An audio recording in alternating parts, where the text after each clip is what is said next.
आशा करता हूं आप सब बहुत अच्छे होंगे। मेरा नाम है सिद्धांत अग्निहोत्री, स्टडी ग्लोस पे आपका बहुत बहुत स्वागत है। दोस्तों, गिलगिट बाल्टिस्तान में भयानक प्रोटेस्ट हो रहे हैं और ये तक ऐलान हो गया है कि भैया हम तो भारत के साथ जाएं या पाकिस्तान के साथ जाएं या आज़ाद रहने से आपसे क्या लेना देना। जो उनके नेता शब्बीर मयार, उन्होंने ये ऐलान किया है दोस्तों, और ये बहुत ज़्यादा वायरल हो रहा है। आपको बता दूं कि लगातार 8वें दिन प्रोटेस्ट जो हैं वो गिलगिट बाल्टिस्तान में जारी है। मैं आपको बताऊंगा इतिहास गिलगिट बाल्टिस्तान का और अभी प्रेजेंट स्टेटस क्या है, ठीक है ना।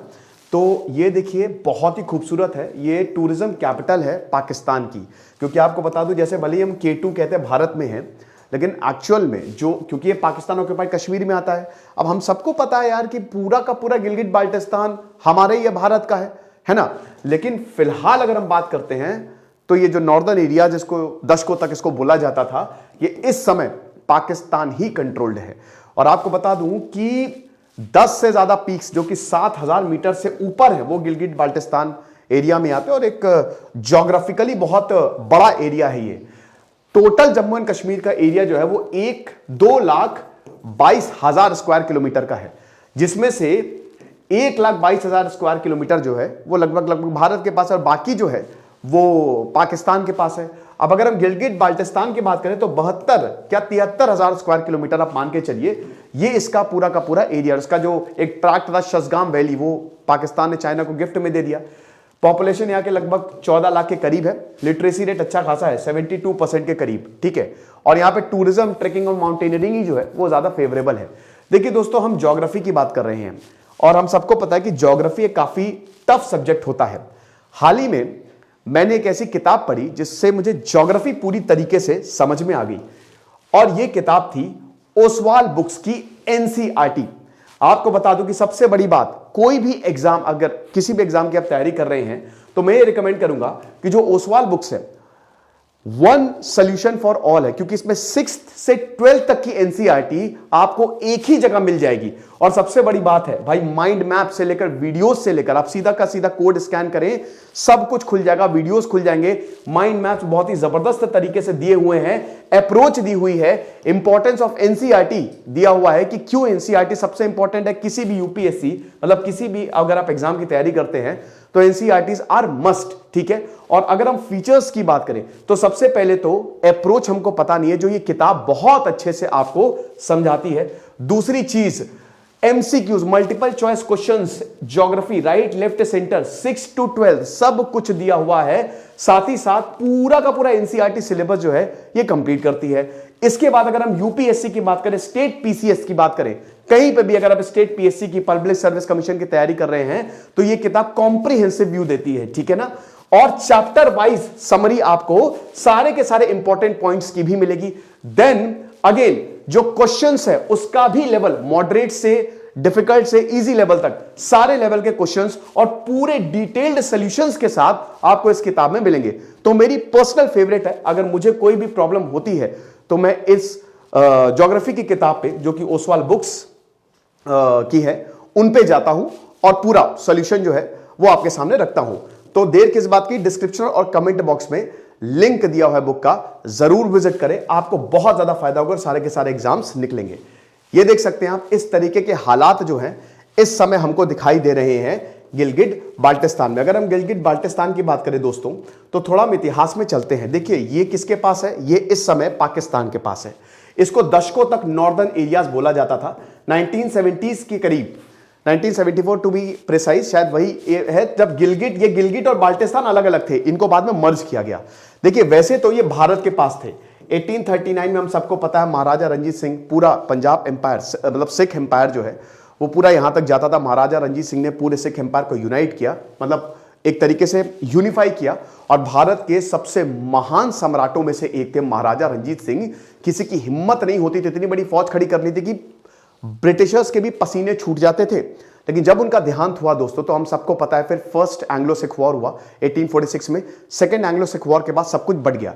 अब हम सबको पता है कि जम्मू एंड कश्मीर ब्रिटिशर के पास, और ब्रिटिशर ने इनको डोगराओं के हाथों बेच दिया, क्योंकि भाई 75 लाख पे ये पूरा का पूरा कश्मीर गया, संभाल नहीं पा रहे थे बड़ा एरिया। गुलाब सिंह जो है वो यहां पे आ गए।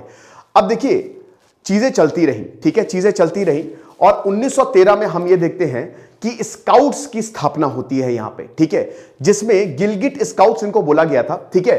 और ये क्योंकि एरिया बहुत ज्यादा बड़ा था, है ना, और संभालने में भी मुश्किल हो रही थी, ब्रिटिशर का बहुत ज्यादा हस्तक्षेप था, तो यहां पे गिलगिट स्काउट्स, अब इनका जो ये पूरा गिलगिट स्काउट्स थे, ये इस एरिया की देखरेख करते थे, ये इस एरिया को, और बाद में यही गिलगिट स्काउट्स ने बहुत बड़ी प्रॉब्लम क्रिएट कर दी थी, ठीक है ना। चीजें आगे बढ़ती हैं और इस एरिया को 60 साल ब्रिटिशर ने 60 साल के लीज पे ले लिया, ठीक है, 60 साल। अब जमाना आ गया था भैया राजा हरि सिंह का। अब देखिए 1935 में भले ही इन्होंने 60 साल की लीज पे लिया, लेकिन 1947 में तो भारत आजाद हो गया। अब ब्रिटिशर को बोरिया बिस्तर सब समेट के भागना पड़ा यहां से। तो अब 1 अगस्त 1947 को यह बोला गया, मतलब यह डेट रखी गई कि गिलगिट बाल्टिस्तान भैया ऐसा है, अब हमारा नहीं है।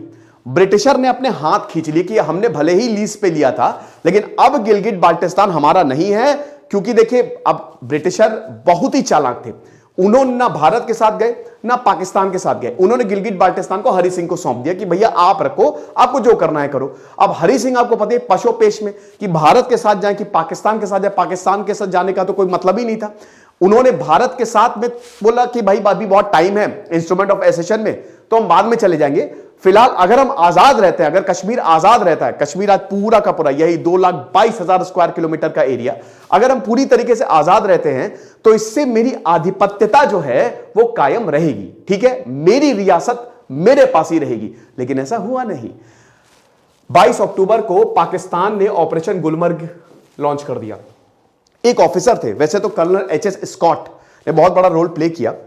और आपको बता दूं कि गिलगिट भाई देखो धनसारा एक कमांडर थे यहां पे राजा हरि सिंह के, इसको अपॉइंट किया गया था कि गिलगिट बाल्टिस्तान की देखरेख और मदद मांगो, क्योंकि देखिए खतरा मंडरा रहा था। आजादी के बाद यह था ना कि पाकिस्तान या भारत, और पाकिस्तान कभी भी हमला कर सकता था इस एरिया पे। अब हुआ क्या, यहां पे एक विलियम ब्राउन किताब लिखते हैं गिलगिट रिबेलियन के नाम से, वो पढ़िएगा जरूर। उसमें इन्होंने गिलगिट बाल्टिस्तान की हिस्ट्री बताई है। पाकिस्तान बोलता है कि भाई देखो वैसे भी राजा हरि सिंह की तो कोई आधिपत्यता थी नहीं, वो चुने हुए थोड़ी ना थे, तो इसीलिए गिलगिट बाल्टिस्तान हमारा है। और यहां के लोगों ने अपराइजिंग की थी। गिलगिट बाल्टिस्तान को यह हवाला दिया जाता है कि यहां के लोगों ने अपराइजिंग की थी, हमने कुछ नहीं किया। लेकिन यह गलत है। विलियम ब्राउन एक पाकिस्तानी राष्ट्रभक्त जो कि ब्रिटिशर ऑफिसर थे, उसने यह बोला था, अपनी किताब में साफ साफ लिखा है, उसने यह बोला था कि जब तक गिलगिट बाल्टिस्तान को मैं आजाद नहीं कराऊंगा और जब तक इसको मैं पाकिस्तान के साथ शामिल नहीं कराऊंगा, तब तक मैं यहां से हिलूंगा नहीं। और वो साफ साफ बोलता है कि सब मेरे कहने पे हुआ। विलियम ब्राउन ने जो भी बोला, जो भी किया गिलगिट बाल्टिस्तान के लिए, उसकी वजह से पाकिस्तान को एक बहुत बड़ा फायदा मिला। अब हुआ क्या कि ऑपरेशन, और याद रखिएगा कि ब्रिटिशर बार बार बोला था सरेंडर करो, और इसमें जो ये स्काउट्स बनाए गए थे ये भी शामिल थे। यही स्काउट्स ने पूरा का पूरा खेल बदल दिया, क्योंकि ये पूरी कंट्रोल इनके पास आ गया। अब हुआ क्या कि गिलगिट बाल्टिस्तान जो ये पूरा का पूरा एरिया है, 22 अक्टूबर को पूरे के पूरे कश्मीर पे ही ऑपरेशन गुलमर्ग लॉन्च कर दिया गया। अब भैया राजा हरि सिंह की हवा टाइट होगी, राजा हरि सिंह क्या करें, राजा हरि सिंह भाई किधर जाएं। तब उन्होंने फाइनली 26 अक्टूबर को इंस्ट्रूमेंट ऑफ एसेशन साइन किया और भारत की फौजें गई, भारत की फौजें लगातार गई, भारत की फौजें ने भाई पूरे कश्मीर को आजाद कराया, आगे बढ़ती जा रही थी। लेकिन तब तक यूनाइटेड नेशंस में मामला चला गया, ठीक है। अब यहां पे जो गिलगिट बाल्टिस्तान का क्या होगा, मेन चीज तो यही है ना कि आखिरकार इनका क्या होगा। तो बहुत ही चालाकी से गिलगिट बाल्टिस्तान पे कब्जा किया यहां पे पाकिस्तानी फोर्सेस ने। अब भारत की तो भाई लायबिलिटी थी, वो तो मतलब भारत की मजबूरी थी, वो तो आगे जाके कुछ कर नहीं सकता था, ठीक है। और गिलगिट बाल्टिस्तान एक तरीके से उसको यह बोला गया, हालांकि आजाद कश्मीर के ही अंडर था, लेकिन ऑटोनॉमी दी गई। अब आपको बता दूं कि कराची एग्रीमेंट 1949 में साइन होता है। अब इसके तहत गिलगिट बाल्टिस्तान पाकिस्तान में चला गया। गिलगिट बाल्टिस्तान तब से विद्रोह कि भाई एक बात बताओ कि हमारी तो तुमने हामी ली नहीं, हम तो पार्टी नहीं है, तो इस एग्रीमेंट के तहत कैसे हम पाकिस्तान में चले गए। अब आपको बता दूं कि अभी गिलगिट और बाल्टिस्तान अलग एरिया बोले जाते थे, ठीक है, ये दोनों अलग अलग थे। साथ ही साथ आपको बता दूं कि दशकों तक 1970s तक इसको नॉर्दर्न एरिया जो कि पाकिस्तान ऑक्यूपाइड कश्मीर के अंदर है ये बोला जाता था। और बहुत बड़ा एरिया है भाई, बहुत बड़ा, ठीक है। अब धीमे धीमे वक्त आगे बढ़ता है। यहां पे एक कॉलोनियल रेगुलेशन एक्ट था, मतलब ये ब्रिटिशर के जमाने का एक्ट था। यहां के जो लोग रहते थे उनको ट्राइबल समझा जाता था कि तुम्हारी कोई औकात ही नहीं है, तुमको टैक्स देना है, तुमको हम कुछ भी नहीं समझेंगे, तुमको सारी मेहनत करनी है, सारे रिसोर्सेज तुमसे हम छीन के ले जाएंगे, लेकिन तुमको एक फूटी कौड़ी नहीं देंगे। ये 1990s तक चला और उसके बाद सुप्रीम कोर्ट में जब मामला उठाया यहां के लोगों ने, तब 1999 में सुप्रीम कोर्ट ने यह डिसीजन दिया कि भाई इनको इक्वल राइट्स मिलने चाहिए। आपको बता दूं कि कई बार 1970s में भी भाई गिलगिट बाल्टिस्तान को एक एक्ट आया था कि गिलगिट बाल्टिस्तान को पाकिस्तान जो है वो ऑक्यूपाई कर ले। वैसे पाकिस्तान के ही अंडर है, मैं आपको बता दूं, ठीक है, लेकिन अभी स्टेटस, प्रेजेंट स्टेटस में भी क्लियर कर दूंगा, लेकिन फिर भी यहां पे ऑटोनॉमी थोड़ी बहुत दी गई है। बट ये सब दोगला, वही कह रहे हैं दोगलापन है, ये सब दिखता है, ठीक है। तो ये एक्ट भी आया था, बट इसको भी सुप्रीम कोर्ट ने खारिज कर दिया कि नहीं भाई, गिलगिट बाल्टिस्तान जो है वो अलग ही उसको रखो। ये चीज हुई। अब हम ये देखते हैं कि भैया कई बार, अभी अगर प्रेजेंट स्टेटस की बात करें तो गिलगिट बाल्टिस्तान ये बोलता है कि हमको भैया 5th प्रोविंस बनाओ। पाकिस्तान में भी 4 प्रोविंस है, हम सबको पता है। एक पंजाब है, ठीक है, खैबर पख्तूनवा जिसको पहले फाटा बोला जाता था, फिर सिंध है, फिर बलोचिस्तान है। ये कहता है, क्योंकि ये अभी एक तरीके से यूनियन टेरिटरी है ना, और ये कहता है कि हमको 5th प्रोविंस बनाओ। इस पे बार बार, क्योंकि अभी ना ये एक स्टेट ना ही प्रोविंस है, ये बीच में लटका हुआ है, इसको ऑटोनॉमी दी है, बट ऑटोनॉमी के नाम पे सिर्फ यहां पे प्रॉब्लम्स ही प्रॉब्लम्स है जो कि आर्मी कर रही है इनके ऊपर, ठीक है। हमेशा यहां पे प्रोटेस्ट। और आपको बता दूं, चाइना को पूरा का पूरा एरिया दिया हुआ है। यहां के लोग ये आरोप लगाते हैं कि चाइना और पाकिस्तानी आर्मी मिलकर हमको मारते हैं। अब क्योंकि देखिए यहां पे बहुत समय तक तो कोई पॉलिटिकल रिप्रेजेंटेशन था ही नहीं, तो ऐसी बर्बरताएं हुए यहां पे लोगों के खिलाफ कि क्या बताएं। 1990s के बाद यहां पे KANA बना, फिर उसके बाद अभी मतलब और भी जो पॉलिटिकल आवाजें हैं वो बनाई गई, रिप्रेजेंटेशन बनाया गया, तब जाके इनकी बातें सुनी जाती थी। फिर हम सबको पता है अमित शाह ने बोला कि क्या आप, भैया जो पार्लियामेंट में उन्होंने बयान दिया था पिछले साल कि क्या पाकिस्तान, ये जो POK है क्या वो हमारा नहीं है, पूरा गिलगिट बाल्टिस्तान हमारा है। भाई एक्चुअल में हमारा ही है, पूरा का पूरा एरिया भारत का है ये, है ना। लेकिन वही है ना कि अभी इसको ऑक्यूपाई, इलीगली ऑक्यूपाई यहां पे करके रखा हुआ है दोस्तों। लेकिन दोस्तों अब ऐसा नहीं है, क्योंकि यहां पे मूड खराब हो गया है लोगों का। लोगों का कैसे मूड खराब हुआ है? लोगों का मूड ऐसे खराब हुआ है कि लगातार ये जो टैक्सेस लिए जा रहे हैं ना लोगों से, इलीगली जमीनें ऑक्यूपाई करवाई जा रही हैं। इलीगली मतलब लोग माइग्रेशन करने के लिए मजबूर हैं, उधर सेना गोलियां चला रही है, यहां से लोग कह रहे हैं बंद करो, लोग झुक ही नहीं रहे हैं। और ये ऐलान हो गया है कि बस बहुत हुआ, अब तो इस पार या फिर उस पार। इमरान खान ने 2020 में स्टेटमेंट दिया था, कॉम्प्रोमाइज करने की कोशिश की गई। 2009 में भी PPP ने भी कॉम्प्रोमाइज करने की कोशिश की थी कि चलो तुमको 5th प्रोविंस बना देंगे, और 2020 में भी इमरान खान ने बोला था कि आपको प्रोविंस बना देंगे। कुछ नहीं हुआ, कुछ भी नहीं हुआ। और अब यहां पे मूड खराब कि भैया हमको आजादी दो।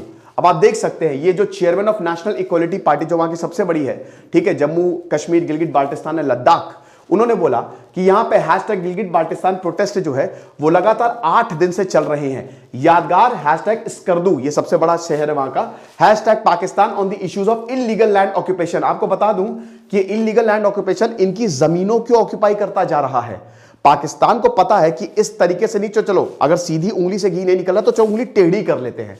तो ये इलीगल लैंड ऑक्यूपेशन हमको देखने को मिल रहा है पाकिस्तान की तरफ से।